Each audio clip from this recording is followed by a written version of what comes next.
Okay, so traveling with kids, it's not easy. Road trips, flying with kids, it's never easy.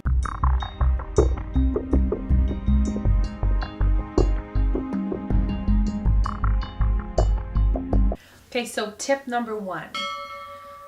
Always, always, always try to leave as soon as possible for your trip in the morning. So usually what we try to do is to leave at about like 4 o'clock, 4:35, so our kids are rested, and they can kind of sometimes sleep a little bit more in the car, or they'll have a little nap a little bit later and they're just more rested. Sometimes they'll just sit there quietly and look outside because they just woke up. So that's what we do. We leave as early as possible. And then when you leave early, it makes the trip way easier. They don't whine yet.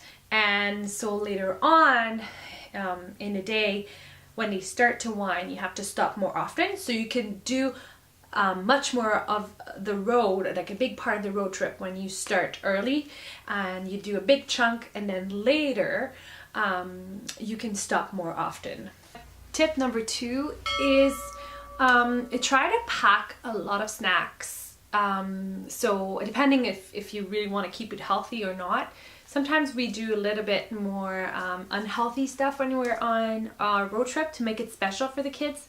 But we try to pack lots of snacks so they have different options, and also so we don't have to stop for snacks.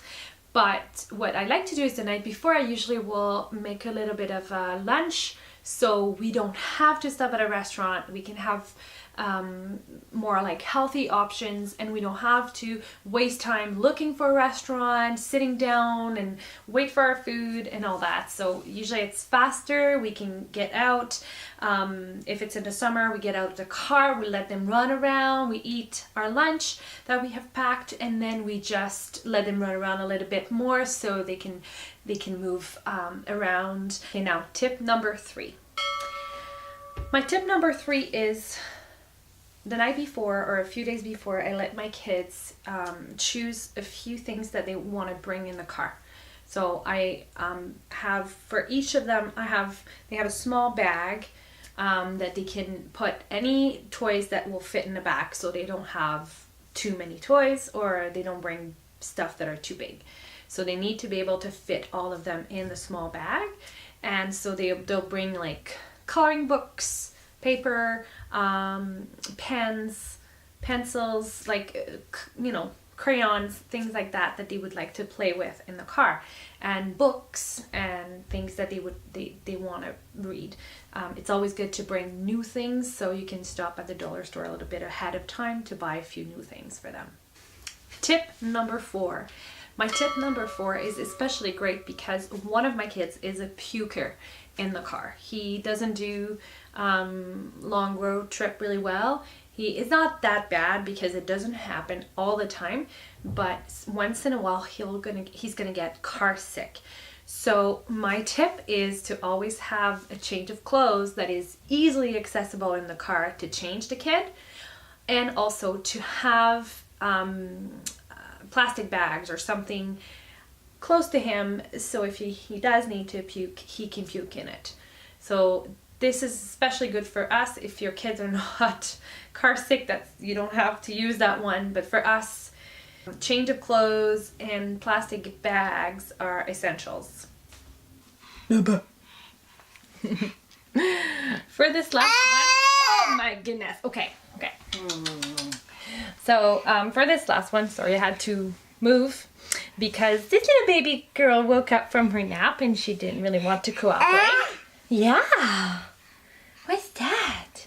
Say hi. Say hi to yourself. Hello. Okay, so my last tip is to lower your expectations. Do not expect your kids to behave the way they behave at home when they are in their own routine and in their own environment. When you're on a road trip with kids, you have to lower your expectation. So do not expect to do it in the same time you would have done the road trip without kids. Kids, you know, you will have to stop more often, and your kids are not going to behave the same way. You're still going to have to do a little bit of discipline, but lower that expectations. They're bored, they're sitting in a car, they have not much to do, and they cannot spend their energy as much as what they usually do. What are you doing? And especially with little babies like this, just expect to have to stop all the time, because they don't want to be in the car seat for that long. Just lower your expectations, that's all. And you'll be much more happy, because you will not expect your kids to behave the way they behave at home, and that's okay. It's just a reality. You have to go with the flow. Other people have other tricks, and if you do, put them in the comments. I would like to see them, and it's always good to share. So I'll see you next time.